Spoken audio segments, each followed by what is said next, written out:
হয়ে গেছে। দেশবাসী আমার আন্দোলন চালাই যেতে হবে। 90% পতন হয়ে গেছে। এখন জনগণকে যে সরকার পতন না হওয়া পর্যন্ত আন্দোলন চালাইতে হবে। আমরা ভিতরে থাকলে আমরা আর 10% ধাক্কা দরকার। এই সরকারের কথা বলেন না, কথা বলেন না, কথা বলেন না।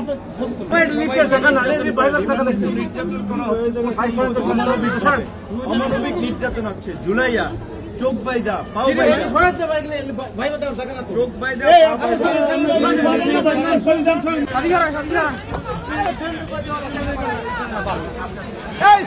সমাধান। উনি সরকারের পদত্যাগ না হওয়া পর্যন্ত আন্দোলন চালাইতে হবে। উনি সরকারের পদত্যাগ না হওয়া পর্যন্ত আন্দোলন চালাইতে হবে। আন্দোলন চলছে। 90% পতন হয়ে গেছে। 10% ধাক্কা দিতে হবে। 90% পতন অলরেডি হয়ে গেছে। প্রশাসনের মধ্যে আলোচনা চলছে। সবাই জনগণকে রাস্তা থাকেন। 90% হয়ে গেছে।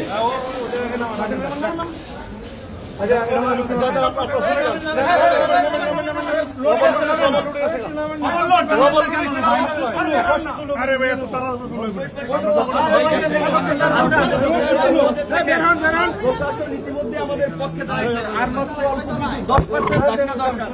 আর 10% ধাক্কা দরকার।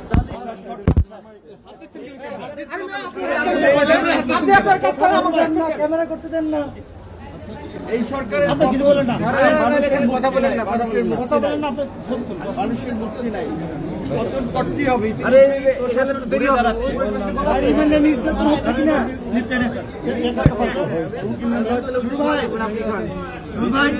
সময় লাগবে। এবার রিমান্ডে নির্যাতন হচ্ছে কিনা?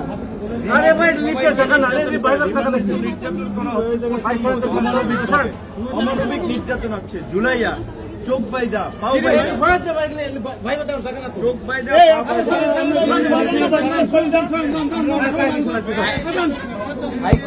নির্দেশনা সেটাও মানা হয় না। তারপরেও সবার মনোভাব আমাদের কথা এই যে সরকার পতন না হওয়া পর্যন্ত আন্দোলন চালাইতে হবে। আমরা ভিতরে থাকলে আমরা প্রশাসনের মধ্যে আন্দোলন চালাই যেতে হবে। 90% পতন হয়ে গেছে। এখন জনগণকে জনগণ কিছু রাস্তায় থাকলেই হবে। 90% পতন হয়ে যাবে। 10% ধাক্কা দরকার। এই ধাক্কাটা চালাই যেতে হবে। শিক্ষক, কবি, শিল্পী, সাহিত্যিক সবাইকে নামতে হবে। এই আন্দোলন ছাত্রদের আন্দোলন, সকল শ্রেণী পেশার মানুষের আন্দোলন। একদিকে একদিকে ফ্যাসিস্ট সরকার ভার্সাস পুরো জনগণ।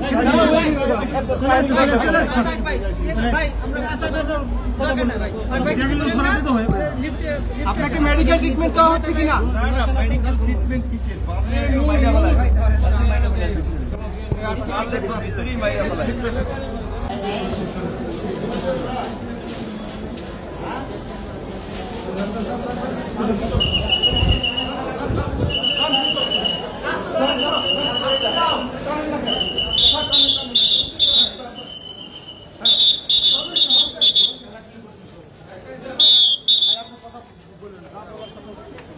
না না